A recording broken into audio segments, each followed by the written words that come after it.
September 11 attacks. VTE Aden hotels. WTC bombing. U.S. embassies. USS Cole. 9/11. Greba. Failaka Island. Bali, First Mombasa. Riyadh. Casablanca. Marriott Hotel. Istanbul. Madrid. Khobar. Amman. Katnia. Islamabad. Camp Chapman. In Amenas, the September 11 attacks, commonly known as 9/11, were four coordinated Islamist terrorist suicide attacks carried out by Al-Qaeda against the United States in 2001. On that morning, 19 terrorists hijacked four commercial airliners scheduled to travel from the East Coast to California. The hijackers crashed the first two planes into the Twin Towers of the World Trade Center in New York City and aimed the next two flights toward targets in or near Washington, D.C., in an attack on the nation's capital. The third team succeeded in striking the Pentagon, the headquarters of the U.S. Department of Defense in Arlington County, Virginia, while the fourth plane crashed in rural Pennsylvania during a passenger revolt. The September 11 attacks killed 2,977 people, making it the deadliest terrorist attack in history. In response to the attacks, the United States waged the multi-decade global war on terror to eliminate hostile groups deemed terrorist organizations, as well as the foreign governments purported to support them, in Afghanistan, Iraq, Syria, and several other countries. Ringleader Mohammed Atta flew American Airlines Flight 11 into the North Tower of the World Trade Center complex in Lower Manhattan at 8:46 a.m. 17 minutes later. At 9:03, the World Trade Center's South Tower was hit by United Airlines Flight 175. Both 110-story skyscrapers collapsed within an hour and 41 minutes, bringing about the destruction of the remaining 5 structures in the WTC complex and damaging or destroying nearby buildings. American Airlines Flight 77 flew towards Washington, D.C. and crashed into the Pentagon at 9:37 a.m., causing a partial collapse. The fourth and final flight, United Airlines Flight 93, also changed course towards Washington, believed by investigators to target either the United States Capitol or the White House. Alerted to the previous attacks, the passengers revolted against the hijackers. The hijackers crashed the aircraft into a Stony Creek Township field, near Shanksville, Pennsylvania, at 10:03 a.m. The Federal Aviation Administration ordered an indefinite ground stop for all air traffic in U.S. airspace at 9:45 a.m., 59 minutes following the first impact, preventing any further aircraft departures until September 13 and requiring all airborne aircraft to return to their point of origin or divert to Canada. The actions undertaken in Canada to support incoming aircraft and their occupants were collectively titled Operation Yellow Ribbon. That evening, the Central Intelligence Agency informed President George W. Bush that its counterterrorism center had identified the attacks as having been the work of Al-Qaeda under Osama bin Laden. The United States formally responded by launching the war on terror and invading Afghanistan to depose the Taliban, which rejected the conditions of U.S. terms to expel Al-Qaeda from Afghanistan and extradite its leaders. The U.S.'s invocation of Article 5 of the North Atlantic Treaty, its only usage to date, called upon allies to fight Al-Qaeda. As U.S. and NATO invasion forces swept through Afghanistan, bin Laden eluded them by disappearing into the White Mountains. He denied any involvement until 2004, when excerpts of a taped statement in which he accepted responsibility for the attacks were released. Al-Qaeda's cited motivations included U.S. support of Israel, the presence of U.S. military bases in Saudi Arabia and sanctions against Iraq. The nearly decade-long manhunt for bin Laden concluded on May 2, 2011, when he was killed during a U.S. military raid on his compound in Abbottabad, Pakistan. The war in Afghanistan continued for another 8 years until the agreement was made in February 2020 for American and NATO troops to withdraw from the country. The last members of the U.S. Armed Forces left the region on August 30, 2021, after which the Taliban rapidly returned to power. Ayman al-Zawahiri, another planner of the attacks who succeeded bin Laden as leader of Al-Qaeda, was killed by U.S. drone strikes in Kabul, Afghanistan on July 31, 2022. Excluding the hijackers, the attacks killed 2,977 people, injured thousands more and gave rise to substantial long-term health consequences while also causing at least $10 billion in infrastructure and property damage. It remains the deadliest terrorist attack in history as well as the deadliest incident for firefighters and law enforcement personnel in American history, killing 343 and 72 members, respectively. The loss of life stemming from the impact of Flight 11 made it the most lethal multiplane crash in aviation history, followed by the death toll incurred by Flight 175. The destruction of the World Trade Center and its environs seriously harmed the U.S. economy and induced global market shocks. Many other countries strengthened anti-terrorism legislation and expanded their powers of law enforcement and intelligence agencies. The total number of deaths caused by the attacks, combined with the death tolls from the conflicts they directly incited, has been estimated by the Costs of War Project to be over $4.5 million. Cleanup of the World Trade Center site, colloquially Ground Zero, took 8 months and was completed in May 2002, while the Pentagon was repaired within a year. After delays in the design of a replacement complex, 6 new buildings were planned to replace the lost towers, along with a museum and memorial dedicated to those who were killed or injured in the attacks. The tallest building, One World Trade Center, began construction in November 2006. It opened in November 2014. Memorials to the attacks include the National September 11th Memorial and Museum in New York City, the Pentagon Memorial in Arlington County, Virginia, and the Flight 93 National Memorial at the Pennsylvania crash site. Background: Al-Qaeda. Al-Qaeda's origins can be traced to 1979, when the Soviet Union invaded Afghanistan. Soon after the invasion, Osama bin Laden traveled to Afghanistan and helped organize Arab Mujahideen, the Afghan Arabs, to resist the communist invaders, Soviets, until their exit from the country in 1989. In 1984, bin Laden, along with Islamic scholar Abdullah Azzam, formed the Maktab al-Qidmat, MAK, an organization to support Arab Mujahideen who came to join the jihad in Afghanistan. The U.S. Central Intelligence Agency, CIA, funneled several $1 billion worth of weapons to the indigenous Afghan Mujahideen resistance, a portion of which bled to the Arab volunteers. However, no direct evidence of U.S. aid to bin Laden or any of his affiliates was ever uncovered. In 1996, bin Laden issued his first fatwa, which declared war against the United States and demanded the expulsion of all American soldiers from the Arabian Peninsula. In a second 1998 fatwa, bin Laden outlined his objections to American foreign policy with respect to the State of Israel, as well as the continued presence of American troops in Saudi Arabia after the Gulf War. Bin Laden maintained that Muslims are obliged to attack American targets until the aggressive policies of the U.S. against Muslims were reversed. According to bin Laden, Islamic jurists had throughout Islamic history unanimously agreed that the jihad is an individual duty if the enemy destroys the Muslim countries.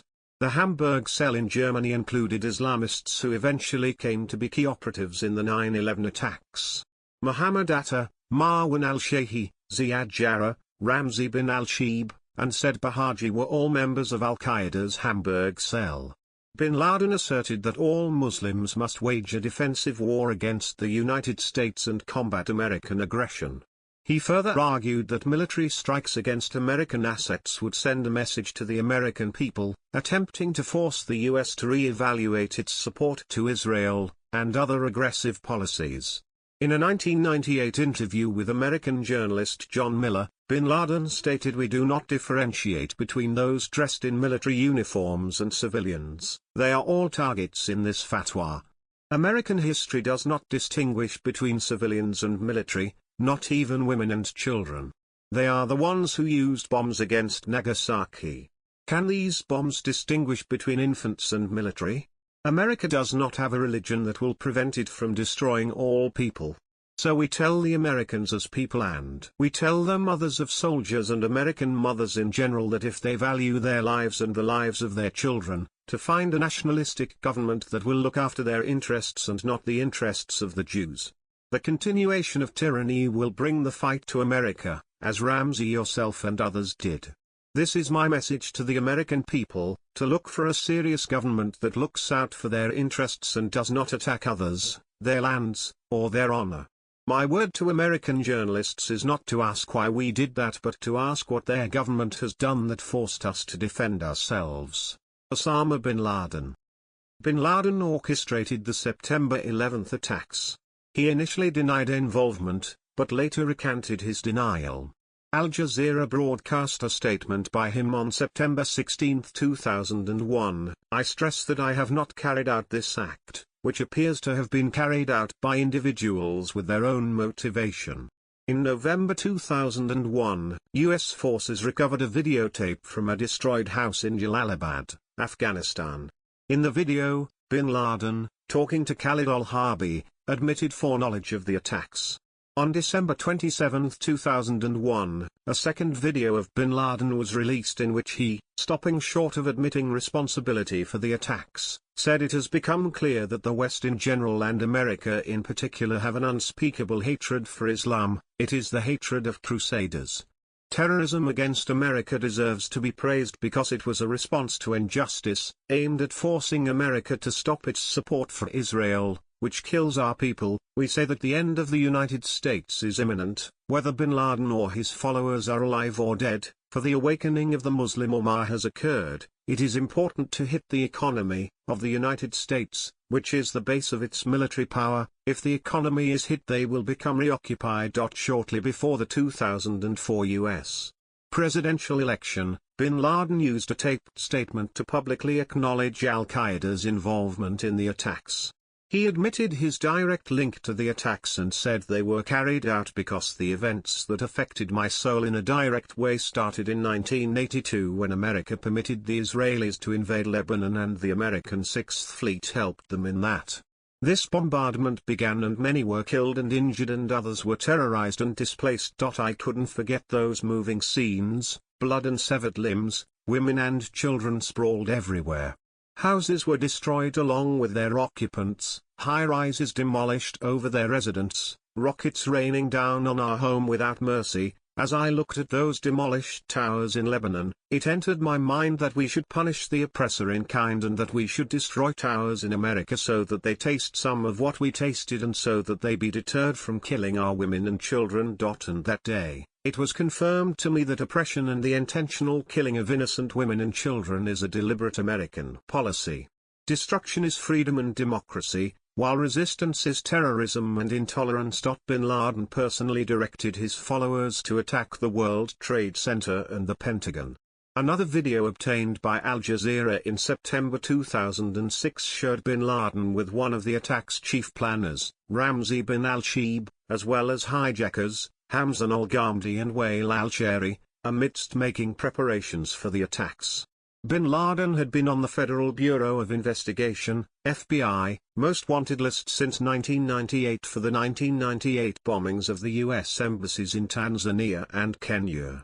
Khalid Sheikh Mohammed and other Al-Qaeda members. Journalist Yosri Fuda of the Arabic television channel Al Jazeera reported that in April 2002 Al-Qaeda member Khalid Sheikh Mohammed admitted his involvement in the attacks, along with Ramzi bin al-Shibh. The 2004 9/11 Commission report determined that the animosity which Mohammed, the principal architect of the 9/11 attacks, felt towards the United States had stemmed from his violent disagreement with U.S. foreign policy favoring Israel. Mohammed was also an advisor and financier of the 1993 World Trade Center bombing and the uncle of Ramzi Youssef, the lead bomber in that attack. In late 1994, Mohammed and Youssef moved on to plan a new terrorist attack called the Bojinka plot planned for January 1995. Despite a failure and Youssef's capture by U.S. forces the following month, the Bojinka plot would influence the later 9/11 attacks. In substitution for testimony of Khalid Sheikh Mohammed from the trial of Zacarias Moussaoui, 5 people are identified as having been completely aware of the operation's details. They are Bin Laden, Khalid Sheikh Mohammed, Ramzi bin al-Shibh, Abu Turab al-Udunya and Mohammed Atef. Motives: Osama bin Laden's declaration of a holy war against the United States, and a 1998 fatwa signed by bin Laden and others that called for the killing of Americans, are seen by investigators as evidence of his motivation. During his interview with Hamid Mir in November 2001, bin Laden defended the September 11 attacks as retaliatory strikes against American atrocities against Muslims across the world. He also maintained that the attacks were not directed against women and children, asserting that the targets of the strikes were symbols of America's economic and military power. In bin Laden's November 2002 letter to the American people, he explicitly stated that Al-Qaeda's motives for the attacks included U.S. support of Israel. Bin Laden's strategy to support and globally expand the Al-Aqsa Intifada. Attacks against Muslims by U.S.-led coalition in Somalia. U.S. support of the government of Philippines against Muslims in the Moro conflict. U.S. support for the Israeli occupation of southern Lebanon. U.S. support of Russian atrocities against Muslims in Chechnya. Pro-American governments in the Middle East, who act as your agents, being against Muslim interests. U.S. support of Indian oppression against Muslims in Kashmir. The presence of U.S. troops in Saudi Arabia. The sanctions against Iraq.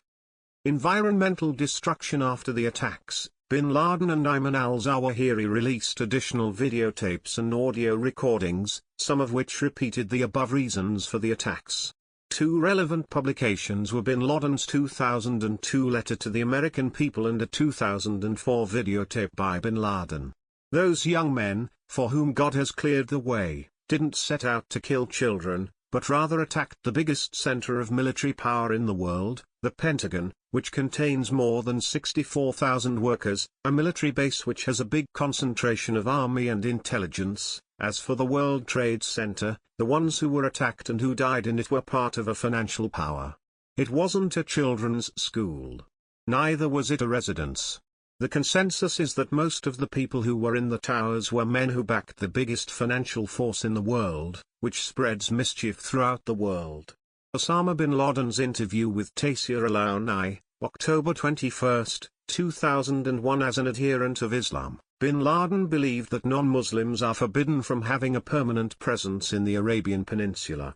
In 1996, bin Laden issued a fatwa calling for American troops to leave Saudi Arabia. In 1998, Al-Qaeda wrote, for over 7 years the United States has been occupying the lands of Islam in the holiest of places, the Arabian Peninsula, plundering its riches, dictating to its rulers, humiliating its people, terrorizing its neighbors, and turning its bases in the peninsula into a spearhead through which to fight the neighboring Muslim peoples. In a December 1999 interview, bin Laden said he felt that Americans were too near to Mecca, and considered this a provocation to the entire Muslim world. One analysis of suicide terrorism suggested that without U.S. troops in Saudi Arabia, Al-Qaeda likely would not have been able to get people to commit to suicide missions. In the 1998 fatwa, Al-Qaeda identified the Iraq sanctions as a reason to kill Americans, condemning the protracted blockade among other actions that constitute a declaration of war against Allah, His Messenger, and Muslims. The fatwa declared that the ruling to kill the Americans and their allies, civilians and military, is an individual duty for every Muslim who can do it in any country in which it is possible to do it, in order to liberate the Al-Aqsa Mosque and the Holy Mosque of Mecca from their grip, and in order for their armies to move out of all the lands of Islam, defeated and unable to threaten any Muslim. In 2004, bin Laden claimed that the idea of destroying the towers had first occurred to him in 1982 when he witnessed Israel's bombardment of high-rise apartment buildings during the 1982 Lebanon War. Some analysts, including political scientists John Miyashima and Stephen Walt, also claimed that U.S. support of Israel was a motive for the attacks. In 2004 and 2010, bin Laden again connected the September 11 attacks with U.S. support of Israel, Although most of the letters expressed bin Laden's disdain for President Bush and bin Laden's hope to destroy and bankrupt the US, other motives have been suggested in addition to those stated by bin Laden and Al-Qaeda. Some authors suggested the humiliation that resulted from the Islamic world falling behind the Western world. This discrepancy was rendered especially visible by globalization and a desire to provoke the US into a broader war against the Islamic world in the hope of motivating more allies to support Al-Qaeda. Similarly, others have argued the 9/11 attacks were a strategic move to provoke America into a war that would incite a pan-Islamic revolution. Planning. Documents seized during the 2011 operation that killed bin Laden included a few notes handwritten by bin Laden in September 2002 with the heading "The Birth of the Idea of September 11th. In these notes, he describes how he was inspired by the crash of Egypt Air Flight 990 on October 31, 1999, which was deliberately crashed by co-pilot Gamil al-Batouti, killing over 200 passengers. This is how the idea of 9/11 was conceived and developed in my head, and that is when we began the planning. Bin Laden continued, adding that no one but Abu Hafs and Abu al-Khan knew about it at the time. The 9/11 Commission report identified Khalid Sheikh Mohammed as the architect of 9/11, but he is not mentioned in bin Laden's notes. The attacks were conceived by Khalid Sheikh Mohammed, who first presented it to Osama bin Laden in 1996. At that time, bin Laden and Al-Qaeda were in a period of transition, having just relocated back to Afghanistan from Sudan. The 1998 African embassy bombings and bin Laden's February 1998 fatwa marked a turning point of Al-Qaeda's terrorist operation, as bin Laden became intent on attacking the United States. In late 1998 or early 1999, bin Laden approved Mohammed to go forward with organizing the plot. Mohammed, bin Laden, and Mohammed Atef, bin Laden's deputy, held a series of meetings in early 1999. Atef provided operational support, including target selections and helping arrange travel for the hijackers. Bin Laden overruled Mohammed, rejecting potential targets such as the US Bank Tower in Los Angeles for lack of time. Bin Laden provided leadership and financial support and was involved in selecting participants. He initially selected Nawaf al-Hazmi and Khalid al-Midhar, both experienced jihadists who had fought in Bosnia. Hazmi and Midhar arrived in the United States in mid-January 2000. In early 2000, Hazmi and Midhar took flying lessons in San Diego, California. Both spoke little English, performed poorly in flying lessons, and eventually served as secondary muscle hijackers. In late 1999, a group of men from Hamburg, Germany, arrived in Afghanistan. The group included Mohammed Atta, Marwan al-Shehi, Ziad Jarrah, and Ramzi bin al-Shib.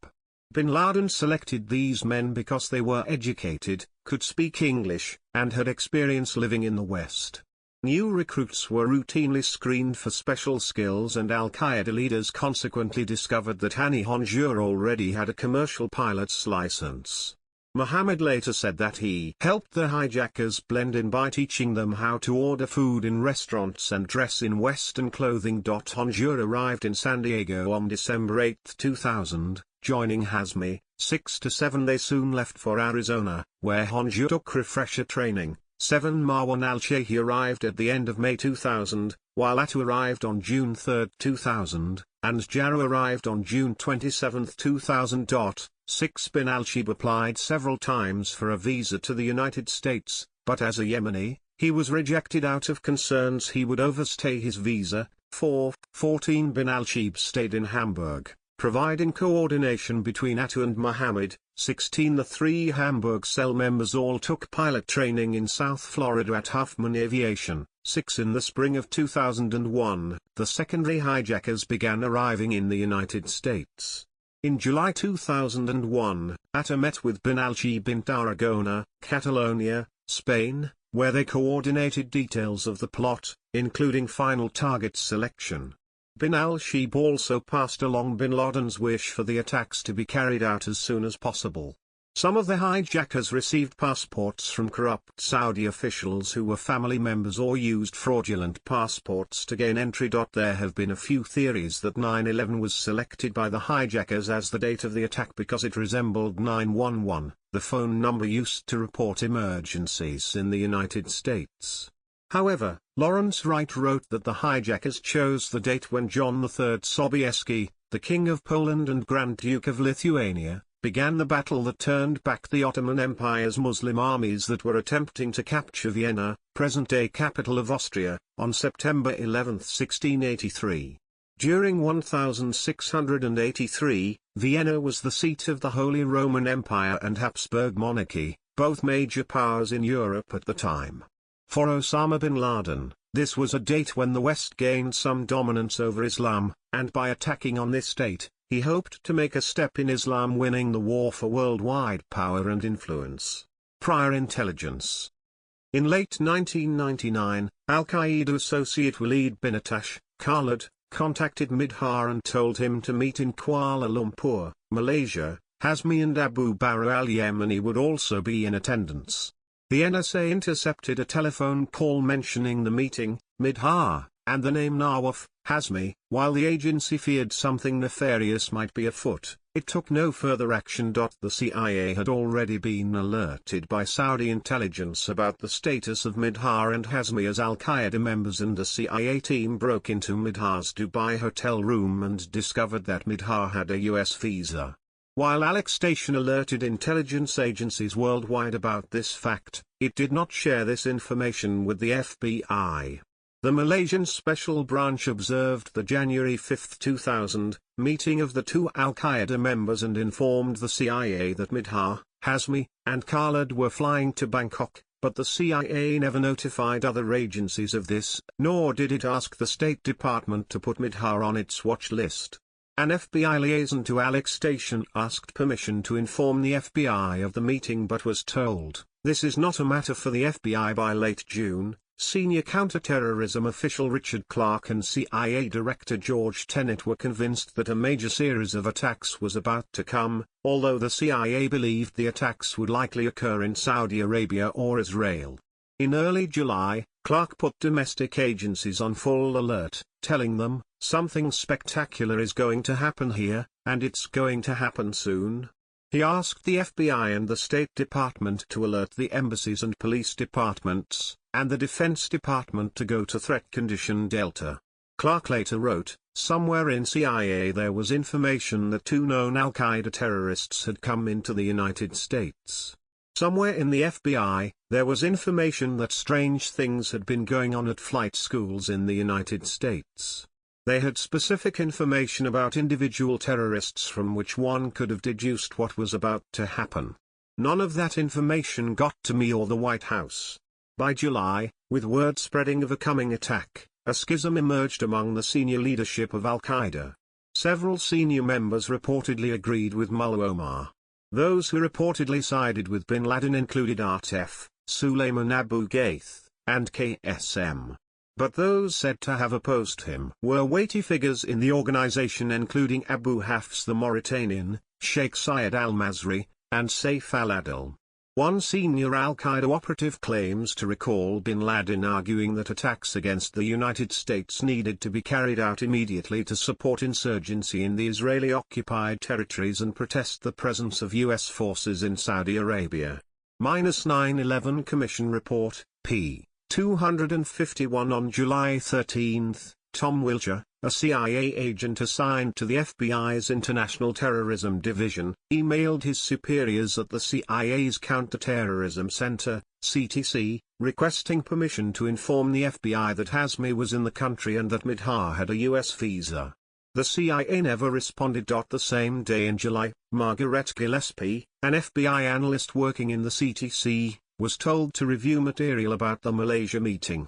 She was not told of the participants' presence in the U.S. The CIA gave Gillespie surveillance photos of Midhar and Hazmi from the meeting to show to FBI counterterrorism but did not tell her their significance. The Intelink database informed her not to share intelligence material at the meeting with criminal investigators. When shown the photos, the FBI refused more details on their significance, and they were not given Midhar's date of birth or passport number. In late August 2001, Gillespie told the INS, the State Department, the Customs Service, and the FBI to put Hazmi and Midhar on their watch lists, but the FBI was prohibited from using criminal agents in searching for the duo, hindering their efforts. Also in July, a Phoenix-based FBI agent sent a message to FBI headquarters, Alex Station, and FBI agents in New York alerting them to the possibility of a coordinated effort by Osama bin Laden to send students to the United States to attend civil aviation universities and colleges. The agent, Kenneth Williams, suggested the need to interview all flight school managers and identify all Arab students seeking flight training. In July, Jordan alerted the U.S. that Al-Qaeda was planning an attack on the U.S. Months later, Jordan notified the U.S. that the attack's codename was the Big Wedding and that it involved airplanes. On August 6, 2001, the CIA's Presidential Daily Brief, PDB, designated for the president only, was entitled Bin Laden Determined to Strike in U.S. The memo noted that FBI information indicates patterns of suspicious activity in this country consistent with preparations for hijackings or other types of attacks. In mid-August, one Minnesota flight school alerted the FBI about Zacarias Moussaoui, who had asked suspicious questions. The FBI found that Moussaoui was a radical who had traveled to Pakistan, and the INS arrested him for overstaying his French visa. Their request to search his laptop was denied by FBI headquarters due to the lack of probable cause. The failures in intelligence sharing were attributed to 1995 Justice Department policies limiting intelligence sharing, combined with CIA and NSA reluctance to reveal sensitive sources and methods such as tapped phones. Testifying before the 9/11 Commission in April 2004, then, Attorney General John Ashcroft recalled that the single greatest structural cause for the September 11 problem was the wall that segregated or separated criminal investigators and intelligence agents. Clark also wrote, "Here were failures to get information to the right place at the right time. Attacks." Early on the morning of Tuesday, September 11, 2001, 19 hijackers took control of 4 commercial airliners, 2 Boeing 757s and 2 Boeing 767s, en route to California after takeoffs from Logan International Airport in Boston, Massachusetts, Newark Liberty International Airport in Newark, New Jersey, and Washington Dulles International Airport in Loudoun and Fairfax counties in Virginia. Large planes with long flights were selected for hijacking because they would have more fuel. Atta said to hijack Boeing aircraft based on his understanding of the autopilot feature. Eastern Daylight Time, UTC-4 o'clock excluding hijackers.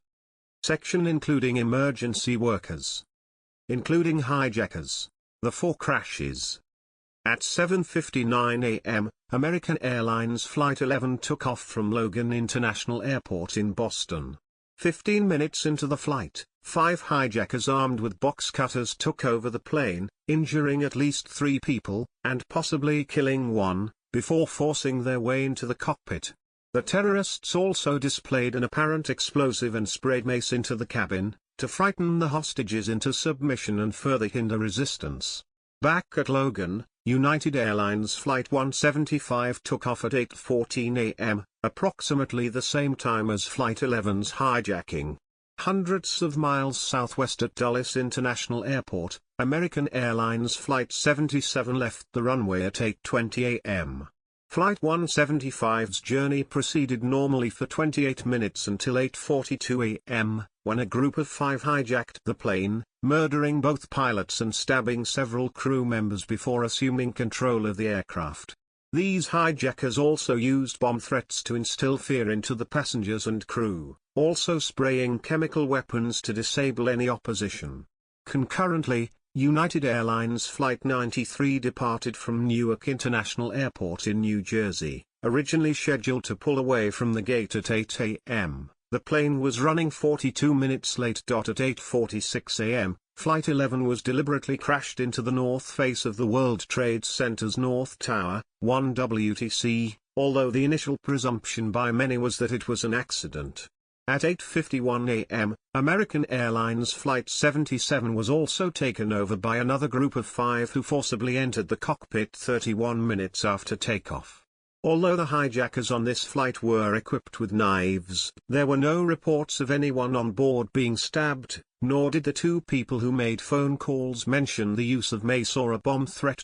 17 minutes after the first plane crashed into the North Tower, Flight 175 was flown into the South Tower's southern facade, 2 WTC, at 9:03 a.m., demonstrating that the first crash was not an accident, but rather a deliberate act of terrorism. 4 men aboard Flight 93 struck suddenly, killing at least 1 passenger, after having waited 46 minutes to make their move, a hold-up that proved disastrous for the terrorists when combined with the delayed takeoff from the runway. They stormed the cockpit and seized control of the plane at 9:28 a.m., turning the plane eastbound and setting course for Washington, D.C. Much like their counterparts on the first 2 flights, the 4th team also used bomb threats and filled the cabin with mace. 9 minutes after Flight 93's hijacking, Flight 77 crashed into the west side of the Pentagon. Because of the 2 delays, the passengers and crew of Flight 93 had time to be made aware of the previous attacks through phone calls to the ground, and as a result an uprising was hastily organized to take control of the aircraft at 9:57 a.m. Within minutes, passengers had fought their way to the front of the cabin and began breaking down the cockpit door. Fearing their captives would gain the upper hand, the hijackers rolled the plane and pitched it into a nosedive, crashing into a field near Shanksville, Pennsylvania, southeast of Pittsburgh, at 10:03 a.m. The plane was about 20 minutes away from reaching D.C. at the time of the crash, and its target is believed to have been either the Capitol building or the White House. Some passengers and crew members who called from the aircraft using the cabin airphone service and mobile phones provided details. Several hijackers were aboard each plane. They used mace, tear gas, or pepper spray to overcome attendants, and some people aboard had been stabbed. Reports indicated hijackers stabbed and killed pilots, flight attendants, and 1 or more passengers. According to the 9/11 Commission's final report, the hijackers had recently purchased multifunction hand tools and assorted Leatherman-type utility knives with locking blades, which were not forbidden to passengers at the time, but these were not found among the possessions left behind by the hijackers. A flight attendant on Flight 11, a passenger on Flight 175, and passengers on Flight 93 said the hijackers had bombs, but one of the passengers said he thought the bombs were fake. The FBI found no traces of explosives at the crash sites, and the 9/11 Commission concluded that the bombs were probably fake. On at least 2 of the hijacked flights, American 11 and United 93, the terrorists claimed over the PA system that they were taking hostages and were returning to the airport to have a ransom demand met, a clear attempt to prevent passengers from fighting back. Both attempts failed, however, as both hijacker pilots in these instances, Mohammed Attu and Ziad Jarrah, respectively, keyed the wrong switch and mistakenly transmitted their messages to ATC instead of the people on the plane as intended, tipping off the flight controllers that the planes had been hijacked. 3 buildings in the World Trade Center collapsed due to fire-induced structural failure. Although the South Tower was struck 17 minutes after the North Tower, the plane's impact zone was far lower, at a much faster speed, and into a corner, with the unevenly balanced additional structural weight causing it to collapse first at 9:59 a.m., 8,322 having burned for 56 minutes in the fire caused by the crash of United Airlines Flight 175 and the explosion of its fuel. The North Tower lasted another 29 minutes before collapsing at 10:28 a.m., 1 hour and 42 minutes after being struck by American Airlines Flight 11. When the North Tower collapsed, debris fell on the nearby 7 World Trade Center building, 7 WTC, damaging the building and starting fires. These fires burned for nearly 7 hours, compromising the building's structural integrity, and 7 WTC collapsed at 5:21 p.m. The west side of the Pentagon sustained significant damage. At 9:42 a.m., the Federal Aviation Administration, FAA, grounded all civilian aircraft within the continental U.S., and civilian aircraft already in flight were told to land immediately. All international civilian aircraft were either turned back or redirected to airports in Canada or Mexico, and were banned from landing on United States territory for 3 days. The attacks created widespread confusion among news organizations and air traffic controllers. Among unconfirmed and often contradictory news reports aired throughout the day, one of the most prevalent claimed a car bomb had been detonated at the U.S. State Department's headquarters in Washington, D.C. Another jet, Delta Airlines Flight 1989, was suspected of having been hijacked, but the aircraft responded to controllers and landed safely in Cleveland, Ohio. In an April 2002 interview, Khalid Sheikh Mohammed and Ramzi bin al-Shibh, who are believed to have organized the attacks, said Flight 93's intended target was the United States Capitol, not the White House. During the planning stage of the attacks, Mohammed Atta, Flight 11's hijacker and pilot, thought the White House might be too tough a target and sought an assessment from Hani Hanjour, who hijacked and piloted Flight 77.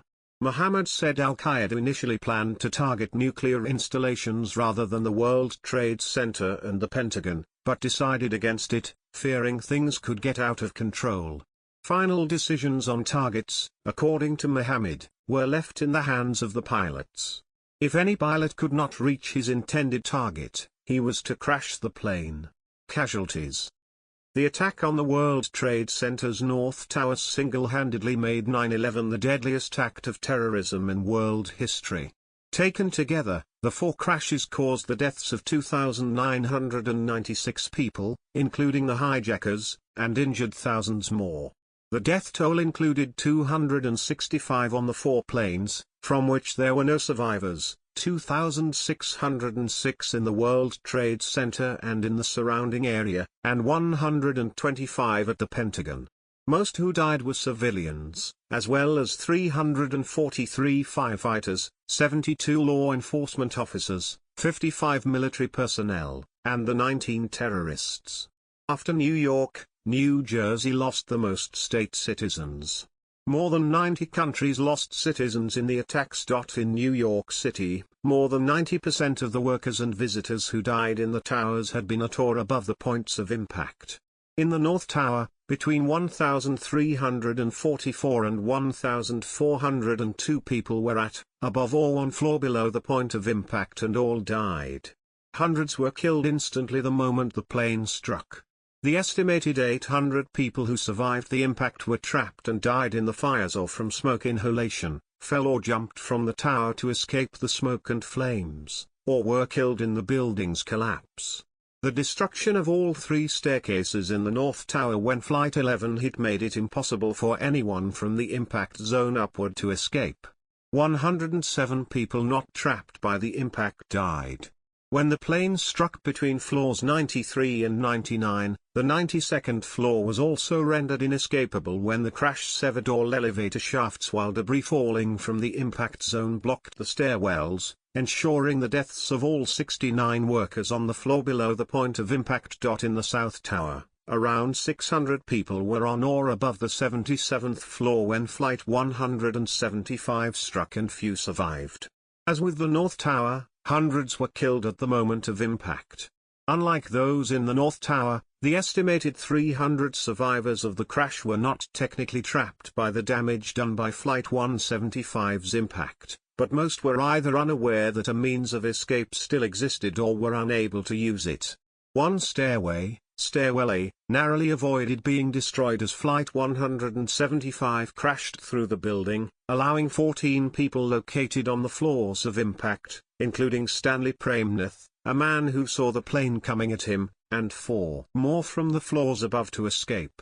New York City 911 operators who received calls from people inside the tower were not well informed of the situation as it rapidly unfolded and as a result, told callers not to descend the tower on their own. In total, 630 people died in the South Tower, fewer than half the number killed in the North Tower. Of the 100 to 200 people witnessed jumping or falling to their deaths that morning, Only 3 recorded sightings were from the South Tower. 86 casualties in the South Tower were significantly reduced because some occupants decided to leave the building immediately following the first crash, and because Eric Eisenberg, an executive at Aon Insurance, made the decision to evacuate the floors occupied by Aon, floors 92 and 98 to 105, in the moments following the impact of Flight 11. The 17-minute gap allowed over 900 of the 1,100 Aon employees present on site to evacuate from above the 77th floor before the South Tower was struck. Eisenberg was among the nearly 200 who did not escape. Similar pre-impact evacuations were carried out by companies such as Fiduciary Trust, SESC, and Eurobrokers, all of whom had offices on floors above the point of impact. The failure to order a full evacuation of the South Tower after the first plane crash into the North Tower was described by USA Today as one of the day's great tragedies. As exemplified in the photograph The Falling Man, more than 200 people fell to their deaths from the burning towers, most of whom were forced to jump to escape the extreme heat, fire and smoke. Some occupants of each tower above the point of impact made their way toward the roof in the hope of helicopter rescue, but the roof access doors were locked. No plan existed for helicopter rescues, and the combination of roof equipment, thick smoke and intense heat prevented helicopters from approaching. At the World Trade Center complex, a total of 414 emergency workers died as they tried to rescue people and fight fires, while another law enforcement officer was separately killed when United 93 crashed. The New York City Fire Department, FDNY, lost 343 firefighters, including a chaplain and 2 paramedics. The New York City Police Department, NYPD, lost 23 officers. The Port Authority Police Department, PAPD, lost 37 officers. 8 emergency medical technicians, EMTs, and paramedics from private emergency medical services, EMS, units were killed. Almost all of the emergency personnel who died at the scene that day were killed as a result of the towers collapsing, with the exception of one who was struck by a civilian falling from the upper floors of the South Tower. Cantor Fitzgerald LP, an investment bank on the North Tower's 101st 105th floors, lost 658 employees, considerably more than any other employer. Marsh Incorporated, located immediately below Cantor Fitzgerald on floors 93 to 100, lost 358 employees, and 175 employees of Aon Corporation were also killed. The National Institute of Standards and Technology, NIST, estimated that about 17,400 civilians were in the World Trade Center complex at the time of the attacks. 33 turnstile counts from the Port Authority suggest 14,154 people were typically in the Twin Towers by 8:45 a.m. Most people below the impact zone safely evacuated the buildings. In Arlington County, Virginia, 125 Pentagon workers died when Flight 77 crashed into the building's western side. 70 were civilians and 55 were military personnel, many of whom worked for the United States Army or the United States Navy. The Army lost 47 civilian employees, 6 civilian contractors, and 22 soldiers, while the Navy lost 6 civilian employees, 3 civilian contractors, and 33 sailors. 7 Defense Intelligence Agency, DIA, civilian employees died, and 1 Office of the Secretary of Defense, OSD, contractor. Lieutenant General Timothy Maud, an Army Deputy Chief of Staff, was the highest-ranking military official killed at the Pentagon. Weeks after the attack, the death toll was estimated to be over 6,000, more than twice the number of deaths eventually confirmed. The city was only able to identify remains for about 1,600 of the World Trade Center victims. The Medical Examiner's Office collected about 10,000 unidentified bone and tissue fragments that cannot be matched to the list of the dead. Bone fragments were still being found in 2006 by workers who were preparing to demolish the damaged Deutsche Bank building. In 2010, a team of anthropologists and archaeologists searched for human remains and personal items at the Fresh Kills landfill, where 72 more human remains were recovered, bringing the total found to 1,845. DNA profiling continues in an attempt to identify additional victims. In 2014, 3 coffin-size cases carrying 7,930 unidentified remains were transferred to a medical examiner's repository located at the same site as the National September 11 Memorial and Museum, but separated from the site by a wall. Victims' families are permitted to visit a private reflection room which is closed to the public. The choice to place the remains in an underground area attached to a museum has been controversial. Families of some victims have attempted to have the remains instead interred in a separate, above-ground monument. In July 2011, a team of scientists at the Office of Chief Medical Examiner continued efforts to identify remains, in the hope that improved technology will allow them to identify other victims. In August 2017, the 1,641st victim was identified as a result of newly available DNA technology, and a 1,642nd during July 2018. 3 more victims were identified in October 2019, 2 in September 2021 and an additional 2 in September 2023. As of September 2023, 1,104 victims remain unidentified, amounting to 40% of the deaths in the World Trade Center attacks. On September 25, 2023, the FDNY reported that with the death of EMT Hilda Van Arter and retired firefighter Robert Fulco, marking the 342nd and 343rd deaths from 9/11-related illnesses, the department had now lost the same number of firefighters, EMTs, and civilian members to 9/11-related illnesses as it did on the day of the attacks. Damage. Along with the 110-floor Twin Towers, numerous other buildings at the World Trade Center site were destroyed or badly damaged, including WTC Buildings 3 through 7 and St. Nicholas Greek Orthodox Church. The North Tower, South Tower, the Marriott Hotel, 3 WTC, and 7 WTC were destroyed. The U.S. Customs House, 6 World Trade Center, 4 World Trade Center, 5 World Trade Center, and both pedestrian bridges connecting buildings were severely damaged. All surrounding streets, including Church, Fulton, and Greenwich Streets, plus NY9A, the West Side Highway, were in ruins. The Deutsche Bank building, still popularly referred to as the Bankers Trust Building, on 130 Liberty Street was partially damaged and demolished some years later, starting in 2007. The 2 buildings of the World Financial Center also suffered damage. The last fires at the World Trade Center site were extinguished on December 20, exactly 100 days after the attacks. The Deutsche Bank building across Liberty Street from the World Trade Center complex was later condemned as uninhabitable because of toxic conditions inside the office tower and was deconstructed. The Borough of Manhattan Community College's Fitterman Hall at 30 West Broadway was condemned due to extensive damage from the attacks, and then reopened in 2012. Other neighboring buildings, including 90 West Street and the Verizon Building, suffered major damage but have been restored.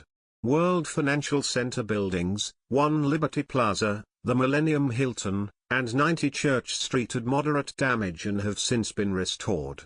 Communications equipment on top of the North Tower was also destroyed, with only WCBS-TV maintaining a backup transmitter on the Empire State Building, but media stations were quickly able to reroute the signals and resume their broadcasts. The PATH train system's World Trade Center station was located under the complex. As a result, the station was demolished when the towers collapsed, and the tunnels leading to Exchange Place Station in Jersey City, New Jersey, were flooded with water. The station was rebuilt as the $4 billion World Trade Center Transportation Hub, which reopened in March 2015. The Cortlandt Street station on the New York City subway's IRT Broadway 7th Avenue line was also in close proximity to the World Trade Center complex, and the entire station, along with the surrounding track, was reduced to rubble. The latter station was rebuilt and reopened to the public on September 8, 2018. The Pentagon was extensively damaged by the impact of American Airlines Flight 77 and the ensuing fires, causing one section of the building to collapse. As the plane approached the Pentagon, its wings knocked down light poles and its right engine hit a power generator before crashing into the western side of the building. The plane hit the Pentagon at the first floor level. The front part of the fuselage disintegrated on impact, while the mid and tail sections kept moving for another fraction of a second. Debris from the tail section penetrated the furthest into the building, breaking through 310 feet, 94 meters, of the three outermost of the building's 5 rings. Rescue efforts. The New York City Fire Department, FDNY, deployed more than 200 units, approximately half of the department, to the World Trade Center. Their efforts were supplemented by numerous off-duty firefighters and emergency medical technicians. The New York City Police Department, NYPD, sent its emergency service units and other police personnel and deployed its aviation unit. The NYPD aviation unit assessed the situation and decided that helicopter rescues from the towers were not feasible. Numerous police officers of the Port Authority Police Department, PAPD, also participated in rescue efforts. Once on the scene, the FDNY, the NYPD, and the PAPD did not coordinate efforts and performed redundant searches for civilians. As conditions deteriorated, the NYPD aviation unit relayed information to police commanders, who issued orders for personnel to evacuate the towers. Most NYPD officers were able to safely evacuate before the buildings collapsed. With separate command posts set up and incompatible radio communications between the agencies, warnings were not passed along to FDNY commanders. After the first tower collapsed, FDNY commanders issued evacuation warnings. Due to technical difficulties with malfunctioning radio repeater systems, many firefighters never heard the evacuation orders. 911 dispatchers also received information from callers that was not passed along to commanders on the scene. Reactions. The 9/11 attacks resulted in immediate responses to the event, including domestic reactions, closings and cancellations, hate crimes, Muslim American responses to the event, international responses to the attack, and military responses to the events. Shortly after the attacks, a U.S. government fund that was created by an act of Congress named the September 11 Victim Compensation Fund. The purpose of the fund was to compensate the victims of the attacks and their families with the quid pro quo of their agreement not to file lawsuits against the airline corporations involved. Legislation authorizes the fund to disburse a maximum of $7.375 billion, including operational and administrative costs, of U.S. government funds. The fund was set to expire by 2020 but was in 2019 prolonged to allow claims to be filed until October 2090. Immediate response. At 8:32 a.m., FAA officials were notified Flight 11 had been hijacked and they, in turn, notified the North American Aerospace Defense Command, NORAD. NORAD scrambled 2 F-15s from Otis Air National Guard Base in Massachusetts and they were airborne by 8:53 a.m. Because of slow and confused communication from FAA officials, NORAD had 9 minutes notice, and no notice about any of the other flights before they crashed. After both of the Twin Towers had already been hit, more fighters were scrambled from Langley Air Force Base in Virginia at 9:30 a.m. At 10:20 a.m., Vice President Dick Cheney issued orders to shoot down any commercial aircraft that could be positively identified as being hijacked. These instructions were not relayed in time for the fighters to take action. Some fighters took to the air without live ammunition, knowing that to prevent the hijackers from striking their intended targets, the pilots might have to intercept and crash their fighters into the hijacked planes, possibly ejecting at the last moment. For the first time in U.S. history, the Emergency Preparedness Plan called Security Control of Air Traffic and Air Navigation Aids, SCATANA, was invoked, thus stranding tens of thousands of passengers across the world. Ben Sliney, in his first day as the National Operations Manager of the FAA, ordered that American airspace would be closed to all international flights, causing about 500 flights to be turned back or redirected to other countries. Canada received 226 of the diverted flights and launched Operation Yellow Ribbon to deal with the large numbers of grounded planes and stranded passengers. The 9/11 attacks had immediate effects on the American people. Police and rescue workers from around the country took a leave of absence from their jobs and traveled to New York City to help recover bodies from the twisted remnants of the Twin Towers. Blood donations across the U.S. surged in the weeks after 9/11. The deaths of adults in the attacks resulted in over 3,000 children losing a parent. Subsequent studies documented children's reactions to these actual losses and feared losses of life, the protective environment in the attack's aftermath, and the effects on surviving caregivers. Domestic reactions. Following the attacks, President George W. Bush's approval rating increased to 90%. On September 20, 2001, he addressed the nation and a joint session of Congress regarding the events of September 11 and the subsequent 9 days of rescue and recovery efforts, and described his intended response to the attacks. New York City Mayor Rudy Giuliani's highly visible role resulted in praise in New York and nationally. Many relief funds were immediately set up to assist the attacks victims, with the task of providing financial assistance to the survivors of the attacks and the victims' families.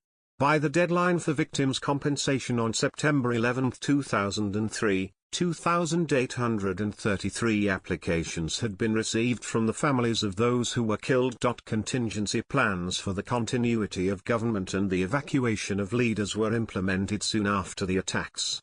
Congress was not told that the United States had been under a continuity of government status until February 2002. In the largest restructuring of the U.S. government in contemporary history, the United States enacted the Homeland Security Act of 2002, creating the U.S. Department of Homeland Security. Congress also passed the USA Patriot Act, saying it would help detect and prosecute terrorism and other crimes. Civil liberties groups have criticized the Patriot Act, saying it allows law enforcement to invade citizens' privacy and that it eliminates judicial oversight of law enforcement and domestic intelligence. To effectively combat future acts of terrorism, the National Security Agency, NSA, was given broad powers. NSA commenced warrantless surveillance of telecommunications, which was sometimes criticized as permitting the agency to eavesdrop on telephone and email communications between the United States and people overseas without a warrant. In response to requests by various intelligence agencies, the United States Foreign Intelligence Surveillance Court permitted an expansion of powers by the U.S. government in seeking, obtaining, and sharing information on U.S. citizens as well as non-U.S. people from around the world. Hate crimes. 6 days after the attacks, President Bush made a public appearance at Washington, D.C.'s largest Islamic center and acknowledged the incredibly valuable contribution that millions of American Muslims made to their country and called for them to be treated with respect. Numerous incidents of harassment and hate crimes against Muslims and South Asians were reported in the days following the attacks. Sikhs were also subject to targeting due to the use of turbans in the Sikh faith, which are stereotypically associated with Muslims. There were reports of attacks on mosques and other religious buildings, including the firebombing of a Hindu temple, and assaults on individuals, including one murder, Balbir Singh Sodhi, a Sikh mistaken for a Muslim, who was fatally shot on September 15, 2001, in Mesa, Arizona.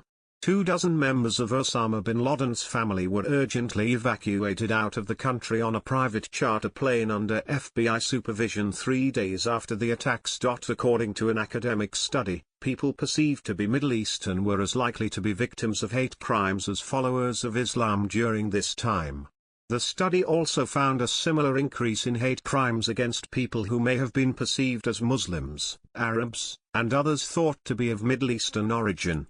A report by the South Asian American advocacy group known as South Asian Americans Leading Together documented media coverage of 645 bias incidents against Americans of South Asian or Middle Eastern descent between September 11 and 17, 2001. Various crimes such as vandalism, arson, assault, shootings, harassment, and threats in numerous places were documented. Women wearing hijab were also targeted. Discrimination and racial profiling. A poll of Arab Americans, conducted in May 2002, found that 20% had personally experienced discrimination since September 11. A July 2002 poll of Muslim Americans found that 48% believed their lives had changed for the worse since September 11, and 57% had experienced an act of bias or discrimination. Following the September 11 attacks, many Pakistani Americans identified themselves as Indians to avoid potential discrimination and obtain jobs. Pakistan was created as a result of the partition of India in 1947. By May 2002, there were 488 complaints of employment discrimination reported to the U.S. Equal Employment Opportunity Commission, EEOC. 301 of those were complaints from people fired from their jobs. Similarly, by June 2002, the U.S. Department of Transportation, DOT, had investigated 111 September 11 related complaints from airline passengers purporting that their religious or ethnic appearance caused them to be singled out at security screenings. DOT investigated an additional 31 complaints from people who alleged they were completely blocked from boarding airplanes on the same grounds. Muslim American response. Muslim organizations in the United States were swift to condemn the attacks and called upon Muslim Americans to come forward with their skills and resources to help alleviate the sufferings of the affected people and their families. These organizations included the Islamic Society of North America, American Muslim Alliance, American Muslim Council, Council on American Islamic Relations, Islamic Circle of North America, and the Sharia Scholars Association of North America. Along with monetary donations, many Islamic organizations launched blood drives and provided medical assistance, food, and shelter for victims. Interfaith efforts. Curiosity about Islam increased after the attacks. As a result, many mosques and Islamic centers began holding open houses and participating in outreach efforts to educate non-Muslims about the faith. In the first 10 years after the attacks, interfaith community service increased from 8 to 20% and the percentage of U.S. congregations involved in interfaith worship doubled from 7 to 14%. International reactions. The attacks were denounced by mass media and governments worldwide. Across the globe, nations offered pro-American support and solidarity. Leaders in most Middle Eastern countries, as well as Libya and Afghanistan, condemned the attacks. Iraq was a notable exception, with an immediate official statement that the American cowboys are reaping the fruit of their crimes against humanity. The government of Saudi Arabia officially condemned the attacks, but privately many Saudis favored bin Laden's cause. Although Palestinian Authority, PA, President Yasser Arafat also condemned the attacks, there were reports of celebrations of disputed size in the West Bank, Gaza Strip, and East Jerusalem. Palestinian leaders discredited news broadcasters that justified the attacks or showed celebrations, and the authority claimed such celebrations do not represent the Palestinians' sentiment, adding that it would not allow few kids to smear the real face of the Palestinians. Footage by CNN and other news outlets was suggested by a report originating at a Brazilian university to be from 1991. This was later proven to be a false accusation, resulting in a statement being issued by CNN. As in the United States, the aftermath of the attacks saw tensions increase in other countries between Muslims and non-Muslims. United Nations Security Council Resolution 1368 condemned the attacks and expressed readiness to take all necessary steps to respond and combat all forms of terrorism in accordance with their charter. Numerous countries introduced anti-terrorism legislation and froze bank accounts they suspected of Al-Qaeda ties. Law enforcement and intelligence agencies in a number of countries arrested alleged terrorists. British Prime Minister Tony Blair said Britain stood shoulder to shoulder with the United States. A few days later, Blair flew to Washington, D.C., to affirm British solidarity with the United States. In a speech to Congress 9 days after the attacks, which Blair attended as a guest, President Bush declared America has no truer friend than Great Britain. Subsequently, Prime Minister Blair embarked on 2 months of diplomacy to rally international support for military action. He held 54 meetings with world leaders and traveled more than 40,000 miles, 60,000 kilometers. The US set up the Guantanamo Bay detention camp to hold inmates they defined as illegal enemy combatants. The legitimacy of these detentions has been questioned by the European Union and human rights organizations. On September 25, 2001, Iran's fifth president, Mohammad Khatami, meeting British Foreign Secretary Jack Straw, said, "Iran fully understands the feelings of the Americans about the terrorist attacks in New York and Washington on September 11.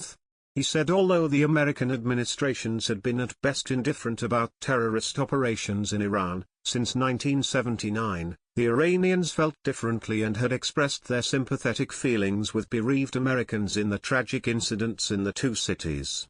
He also stated that nations should not be punished in place of terrorists. According to Radio Farda's website, when the news of the attacks was released, some Iranian citizens gathered in front of the Embassy of Switzerland in Tehran, which serves as the protecting power of the United States in Iran, U.S. Interests Protecting Office in Iran, to express their sympathy, and some of them lit candles as a symbol of mourning.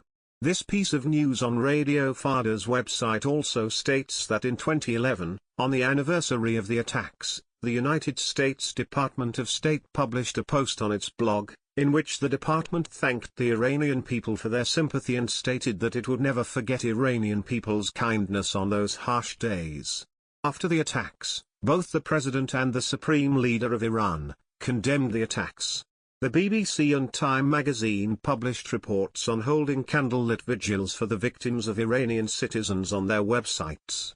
According to Politico magazine, following the attacks, Ali Khamenei, the supreme leader of Iran, suspended the usual death to America chants at Friday prayers temporarily. In September 2001, shortly after the attacks, some fans of Athens burned an Israeli flag and unsuccessfully tried to burn an American flag. Though the American flag did not catch fire, the fans booed during a moment of silence for victims of the attacks. Military operations. At 2:40 p.m. on September 11, Secretary of Defense Donald Rumsfeld was issuing rapid orders to his aides to look for evidence of Iraqi involvement. According to notes taken by senior policy official Stephen Cambone, Rumsfeld asked for best info fast.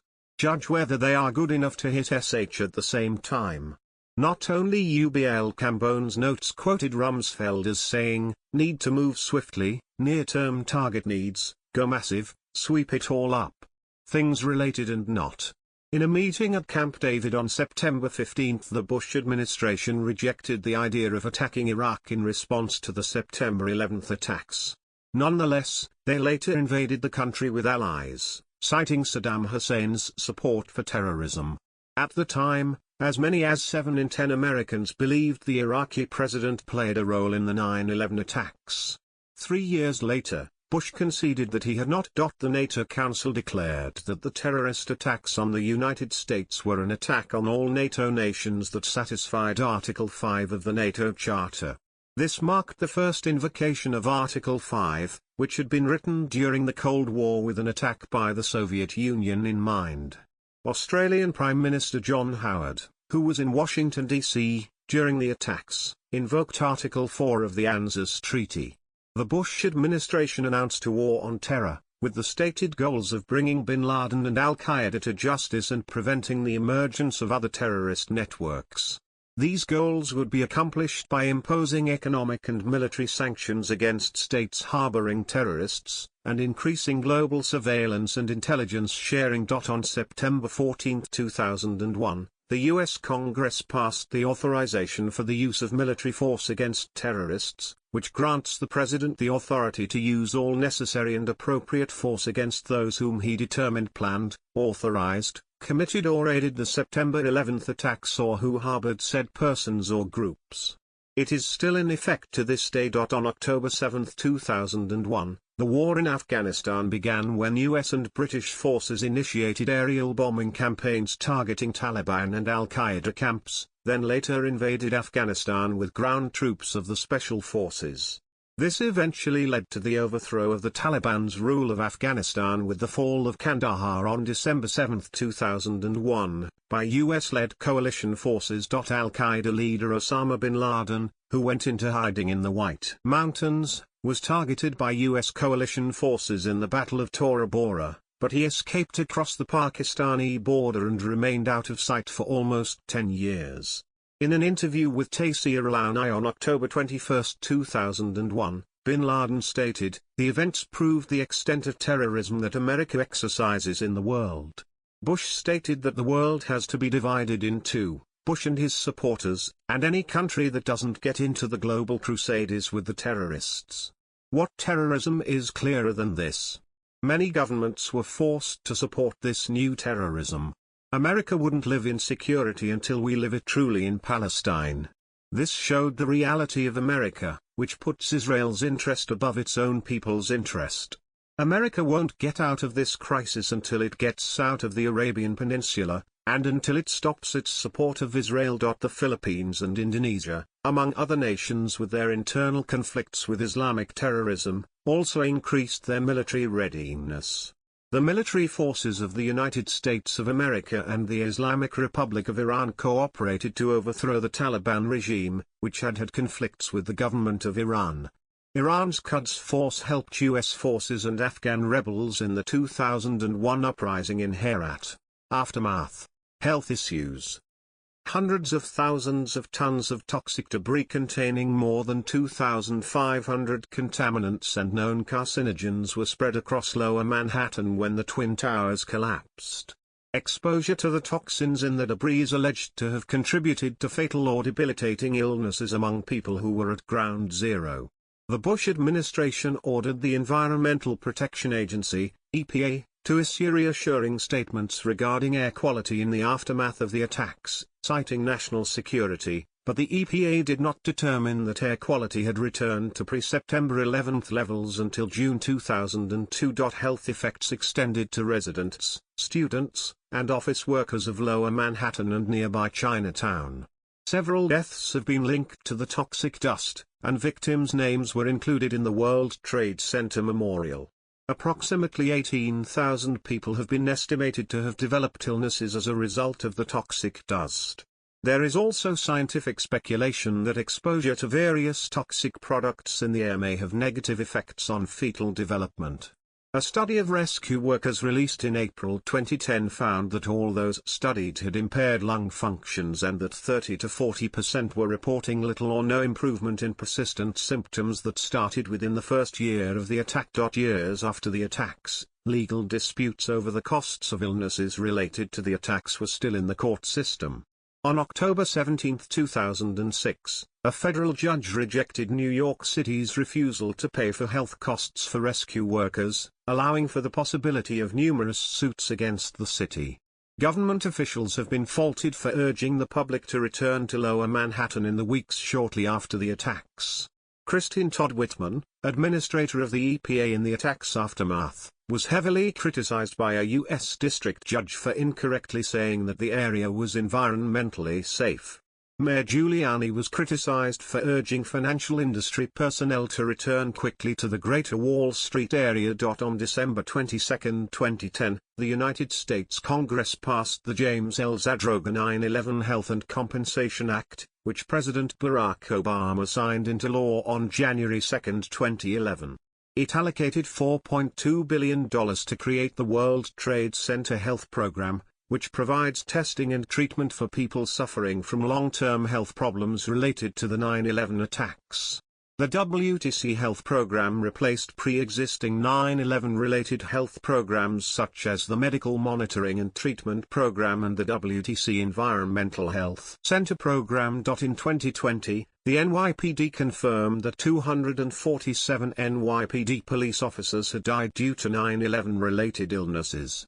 In September 2022, the FDNY confirmed that the total number of firefighters who died due to 9/11-related illnesses was 299. Both agencies believe that the death toll will rise dramatically in the coming years. The Port Authority of New York and New Jersey Police Department, PAPD, the law enforcement agency with jurisdiction over the World Trade Center due to the Port Authority of New York and New Jersey owning the site, confirmed that 4 of its police officers have died of 9/11-related illnesses. The chief of the PAPD at the time, Joseph Morris, made sure that industrial-grade respirators were provided to all PAPD police officers within 48 hours and decided that the same 30 to 40 police officers would be stationed at the World Trade Center pile, drastically lowering the number of total PAPD personnel who would be exposed to the air.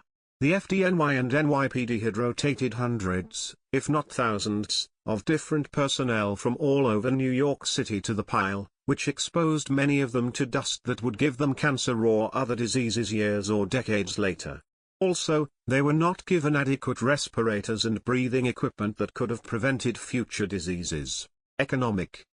The attacks had a significant economic impact on the United States and world markets. The stock exchanges did not open on September 11 and remained closed until September 17. Reopening, the Dow Jones Industrial Average fell 684 points, or 7.1%, to 8,921, a record-setting one-day point decline. By the end of the week, the Dow Jones Industrial Average had fallen 1,369.7 points, 14.3%, at the time its largest one-week point drop in history. In 2001, U.S. stocks lost $1.4 trillion in valuation for the week. In New York City, about 430,000 job months and $2.8 billion in wages were lost in the first 3 months after the attacks. The economic effects were mainly on the economy's export sectors. The city's GDP was estimated to have declined by $27.3 billion for the last 3 months of 2001 and all of 2002. The U.S. government provided $11.2 billion in immediate assistance to the government of New York City in September 2001, and $10.5 billion in early 2002 for economic development and infrastructure needs. Also hurt were small businesses in Lower Manhattan near the World Trade Center, 18,000 of which were destroyed or displaced, resulting in lost jobs and wages. Assistance was provided by Small Business Administration loans, federal government community development block grants, and economic injury disaster loans. Some 31,900,000 square feet, 2,960,000 square meters, of Lower Manhattan office space was damaged or destroyed. Many wondered whether these jobs would return, and if the damaged tax space would recover.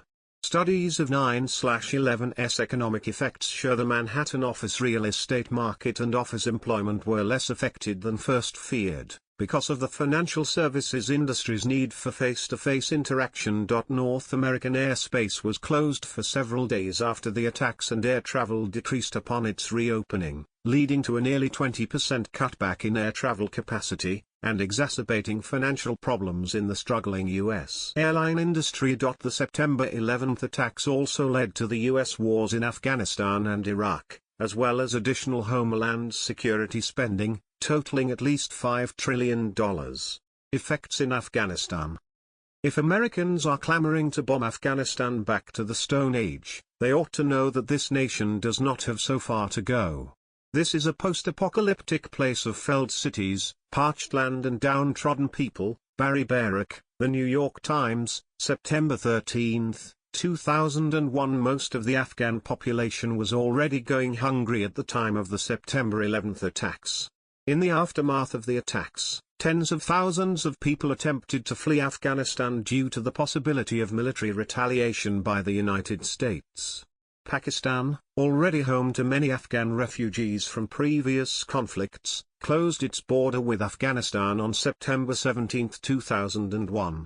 Thousands of Afghans also fled to the frontier with Tajikistan, although were denied entry. The Taliban leaders in Afghanistan themselves pleaded against military action, saying, "We appeal to the United States not to put Afghanistan into more misery because our people have suffered so much," referring to 2 decades of conflict and the humanitarian crisis attached to it. All United Nations expatriates had left Afghanistan after the attacks and no national or international aid workers were at their post.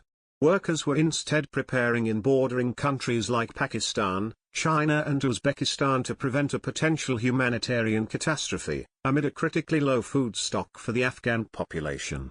The World Food Programme stopped importing wheat to Afghanistan on September 12 due to security risks.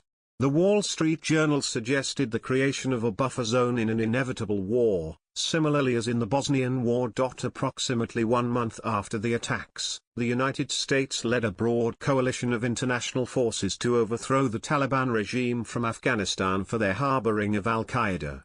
Though Pakistani authorities were initially reluctant to align themselves with the United States against the Taliban, they permitted the coalition access to their military bases, and arrested and handed over to the U.S. over 600 suspected Al-Qaeda members. In a speech by the Nizari Ismaili Imam at the Nobel Institute in 2005, Aga Khan stated that the 9/11 attack on the United States was a direct consequence of the international community ignoring the human tragedy that was Afghanistan at that time. In 2011, the US and NATO under President Obama initiated a drawdown of troops in Afghanistan finalized in 2016.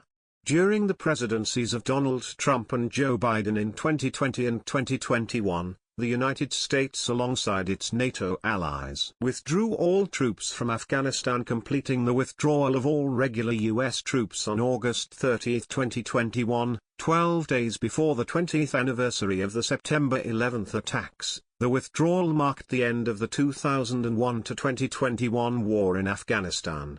Biden said that after nearly 20 years of war, it was clear that the U.S. military could not transform Afghanistan into a modern democracy. The second emir of Al-Qaeda, Ayman al-Zawahiri, a close associate of bin Laden, was killed in a U.S. drone strike at his home in Kabul, Afghanistan on July 31, 2022. Cultural influence. The impact of 9/11 extends beyond geopolitics and into society and culture in general. Immediate responses to 9/11 included greater focus on home life and time spent with family, higher church attendance, and increased expressions of patriotism such as the flying of American flags. The radio industry responded by removing certain songs from playlists, and the attacks have subsequently been used as background, narrative, or thematic elements in film, music, literature, and humor. Already running television shows as well as programs developed after 9/11 have reflected post-9/11 cultural concerns. 9/11 conspiracy theories have become a social phenomenon, despite a lack of support from expert scientists, engineers, and historians. 9/11 has also had a major impact on the religious faith of many individuals. For some it strengthened, to find consolation to cope with the loss of loved ones and overcome their grief. Others started to question their faith or lose it entirely because they could not reconcile it with their view of religion. The culture of America, after the attacks, is noted for heightened security and an increased demand thereof, as well as paranoia and anxiety regarding future terrorist attacks against most of the nation. Psychologists have also confirmed that there has been an increased amount of national anxiety in commercial air travel. Anti-Muslim hate crimes rose nearly tenfold in 2001 and have subsequently remained roughly 5 times higher than the pre-9/11 rate. Government policies towards terrorism. As a result of the attacks, many governments across the world passed legislation to combat terrorism. In Germany, where several of the 9/11 terrorists had resided and taken advantage of that country's liberal asylum policies, 2 major anti-terrorism packages were enacted. The first removed legal loopholes that permitted terrorists to live and raise money in Germany. The second addressed the effectiveness and communication of intelligence and law enforcement. Canada passed the Canadian Anti-Terrorism Act, their first anti-terrorism law. The United Kingdom passed the Anti-Terrorism, Crime and Security Act 2001 and the Prevention of Terrorism Act 2005. New Zealand enacted the Terrorism Suppression Act 2002.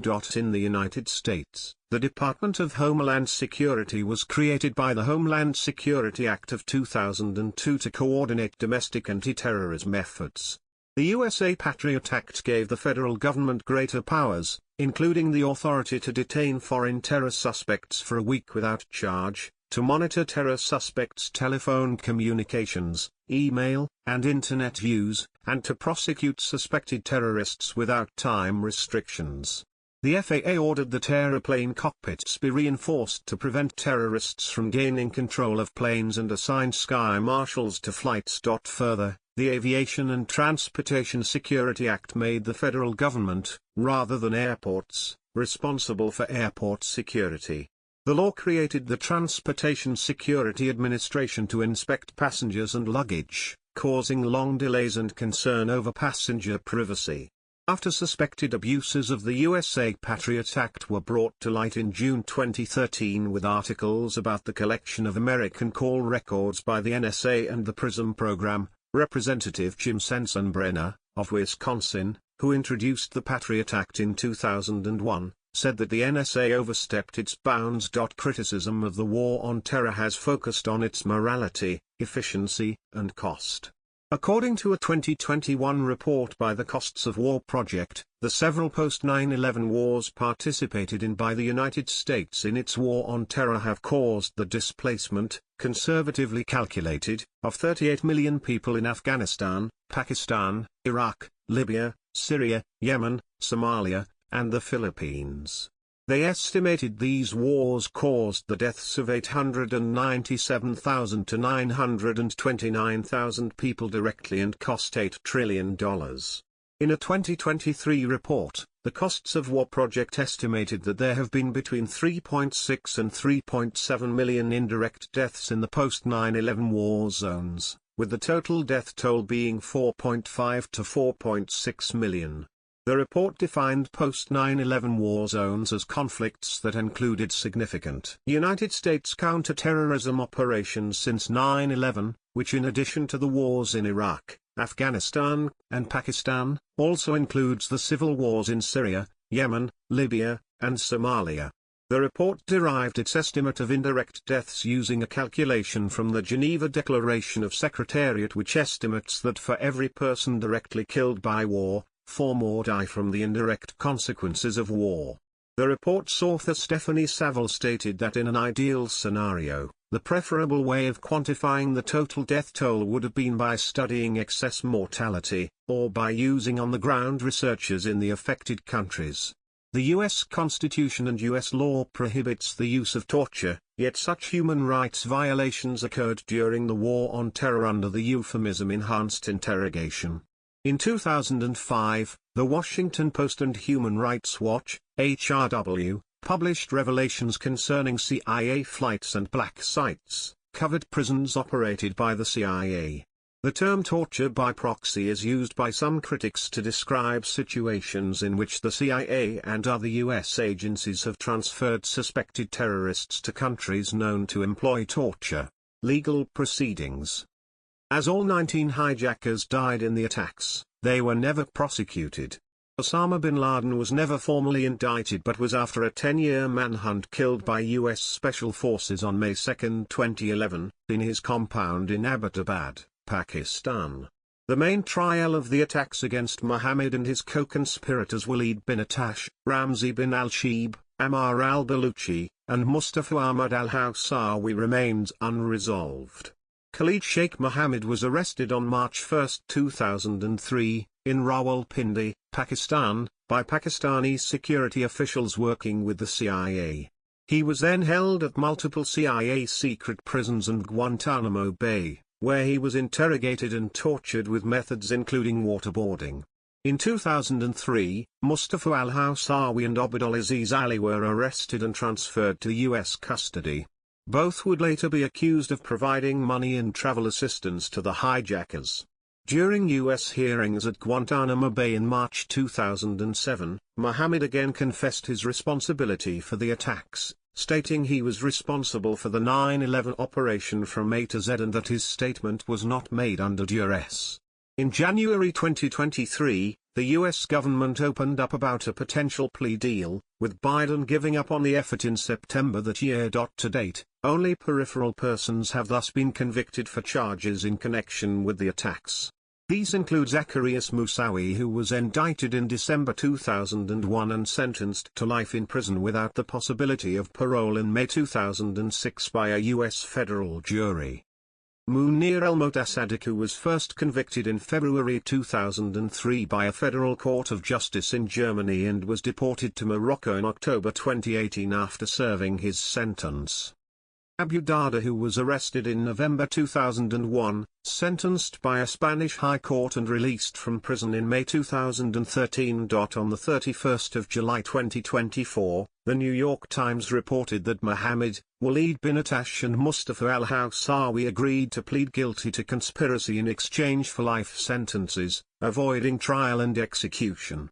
However, on the 2nd of August 2024, U.S. Defense Secretary Lloyd Austin revoked a plea agreement with Mohammed.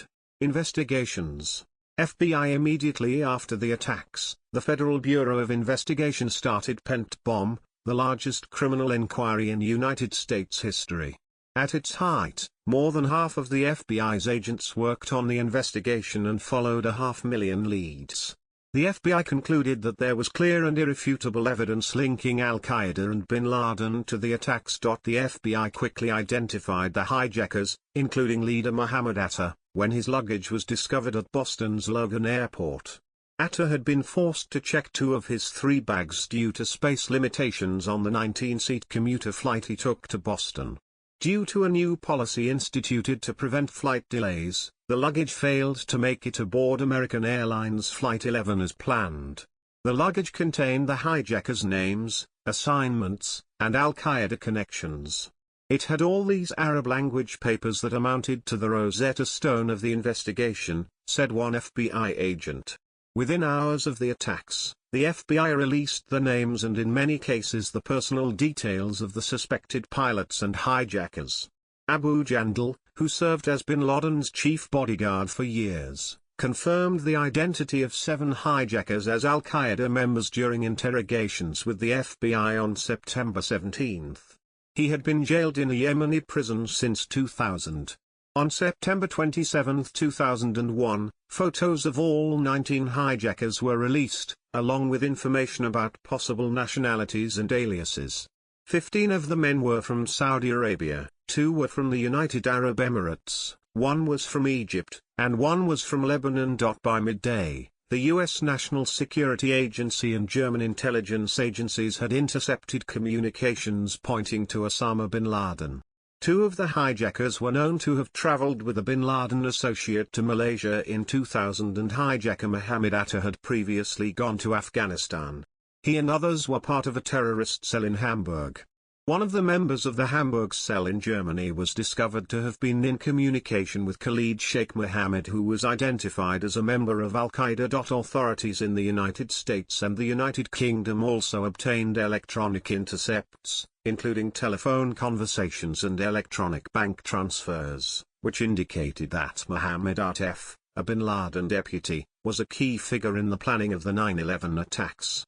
Intercepts were also obtained that revealed conversations that took place days before September 11 between bin Laden and an associate in Pakistan. In those conversations, the two referred to an incident that would take place in America on, or around, September 11 and they discussed potential repercussions. In another conversation with an associate in Afghanistan, bin Laden discussed the scale and effects of a forthcoming operation. These conversations did not specifically mention the World Trade Center, the Pentagon, or other specifics. In their annual Violent Crime Index for the year 2001, the FBI recorded the deaths from the attacks as murder, in separate tables so as not to mix them with other reported crimes for that year. In a disclaimer, the FBI stated that the number of deaths is so great that combining it with the traditional crime statistics will have an outlier effect that falsely skews all types of measurements in the program's analyses. New York City also did not include the deaths in their annual crime statistics for 2001. CIA in 2004, John L. Helgerson, the Inspector General of the Central Intelligence Agency, CIA, conducted an internal review of the agency's pre-9/11 performance and was harshly critical of senior CIA officials for not doing everything possible to confront terrorism. According to Philip Giraldi in The American Conservative, Helgerson criticized their failure to stop 2 of the 9/11 hijackers, Nawaf al-Hazmi and Khalid al-Midha, as they entered the United States and their failure to share information on the two men with the FBI. In May 2007, senators from both major U.S. political parties, the Republican and Democratic parties, drafted legislation to make the review public. One of the backers, Senator Ron Wyden, said, "The American people have a right to know what the Central Intelligence Agency was doing in those critical months before 9/11. The report was released in 2009 by President Barack Obama. Congressional inquiry. In February 2002, the Senate Select Committee on Intelligence and the House Permanent Select Committee on Intelligence formed a joint inquiry into the performance of the U.S. intelligence community. Their 832-page report released in December 2002 detailed failings of the FBI and CIA to use available information, including about terrorists the CIA knew were in the United States, to disrupt the plots. The joint inquiry developed its information about possible involvement of Saudi Arabian government officials from non-classified sources. Nevertheless, the Bush administration demanded 28 related pages remain classified. In December 2002, the inquiry's chair Bob Graham, DFL, revealed in an interview that there was evidence that there were foreign governments involved in facilitating the activities of at least some of the terrorists in the United States. September 11, victim families were frustrated by the unanswered questions and redacted material from the congressional inquiry and demanded an independent commission. September 11, victim families, members of Congress and the Saudi Arabian government are still seeking the release of the documents. In June 2016, CIA Chief John Brennan said that he believes 28 redacted pages of a congressional inquiry into 9/11 will soon be made public, and that they will prove that the government of Saudi Arabia had no involvement in the September 11 attacks. In September 2016, Congress passed the Justice Against Sponsors of Terrorism Act that would allow relatives of victims of the September 11 attacks to sue Saudi Arabia for its government's alleged role in the attacks. 9/11 Commission. The National Commission on Terrorist Attacks upon the United States, popularly known as the 9/11 Commission, chaired by Thomas Keane, governor of New Jersey from 1982 to 1990, was formed in late 2002 to prepare a thorough account of the circumstances surrounding the attacks, including preparedness for and the immediate response to the attacks. On July 22, 2004, the Commission issued the 9/11 Commission Report, a 585-page report based on its investigations and interviews. The report detailed the events leading up to the September 11 attacks, concluding that they were carried out by Al-Qaeda. The Commission also examined how security and intelligence agencies were inadequately coordinated to prevent the attacks. According to the report, we believe the 9/11 attacks revealed four kinds of failures: in imagination, policy, capabilities, and management. The Commission made numerous recommendations on how to prevent future attacks, and in 2011 was dismayed that several of its recommendations had yet to be implemented. National Institute of Standards and Technology. The U.S. National Institute of Standards and Technology, NIST, investigated the collapses of the Twin Towers and 7 WTC.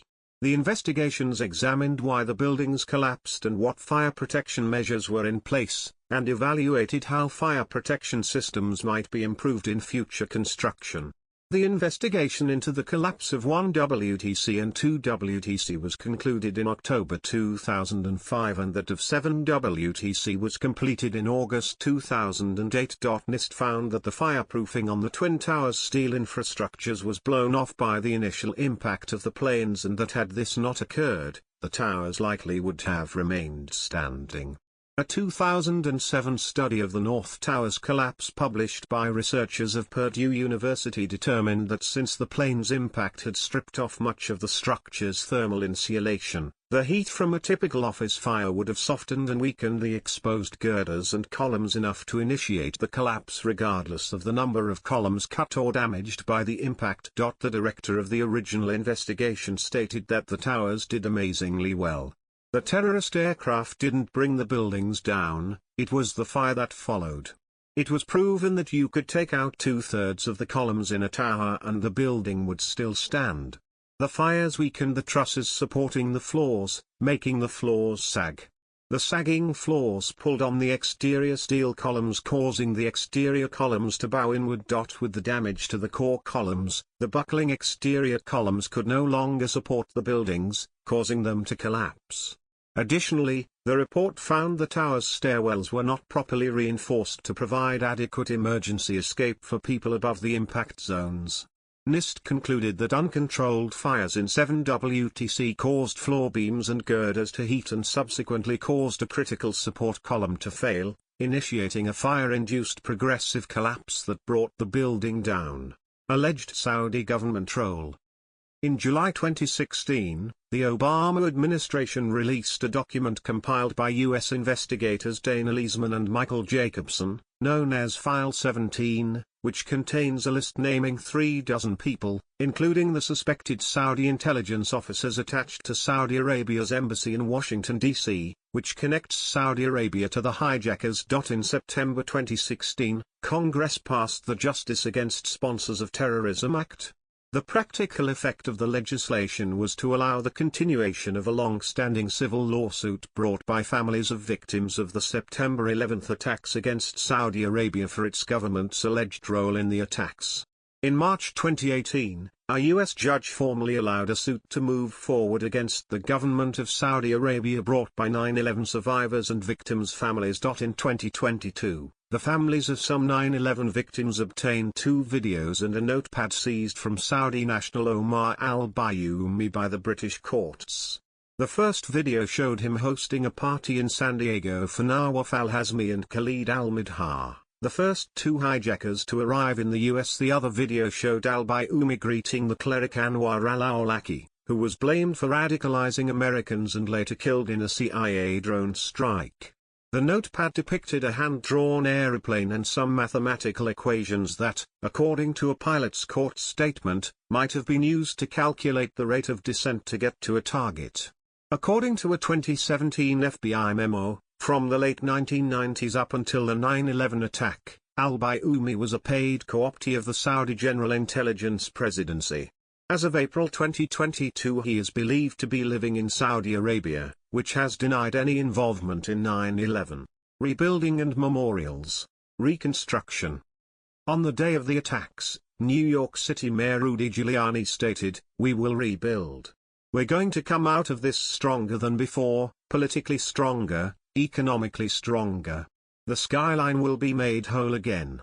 Within hours of the attack, a substantial search and rescue operation was launched. After months of around-the-clock operations, the World Trade Center site was cleared by the end of May 2002. The damaged section of the Pentagon was rebuilt and occupied within a year of the attacks. The temporary World Trade Center Path Station opened in late 2003 and construction of the new 7 World Trade Center was completed in 2006. Work on rebuilding the main World Trade Center site was delayed until late 2006 when leaseholder Larry Silverstein and the Port Authority of New York and New Jersey agreed on financing. The construction of One World Trade Center began on April 27, 2006, and reached its full height on May 20, 2013.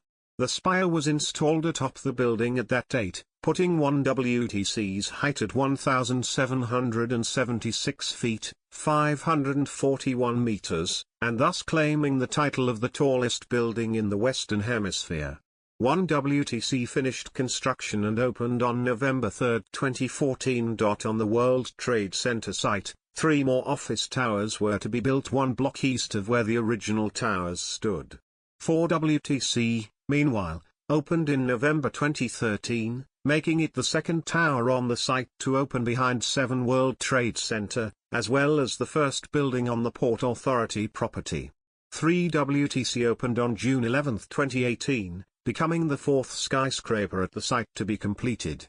In December 2022, the Nicholas Greek Orthodox Church fully reopened for regular services, followed by the opening of the Ronald O. Perelman Performing Arts Center in September 2023. With construction beginning in 2008, 2 World Trade Center remains as of 2023 unfinished. Construction of a 5 World Trade Center is planned to begin in 2024 and be finished by 2029. Christopher O. Ward, Port Authority of New York and New Jersey Executive Director from 2008 to 2011, is a survivor of the attacks and is credited with getting the construction of the 9/11 site back on track. Memorials. In the days immediately following the attacks, many memorials and vigils were held around the world, and photographs of the dead and missing were posted around Ground Zero. A witness described being unable to get away from faces of innocent victims who were killed. Their pictures are everywhere, on phone booths, street lights, and walls of subway stations. Everything reminded me of a huge funeral. People were quiet and sad, but also very nice.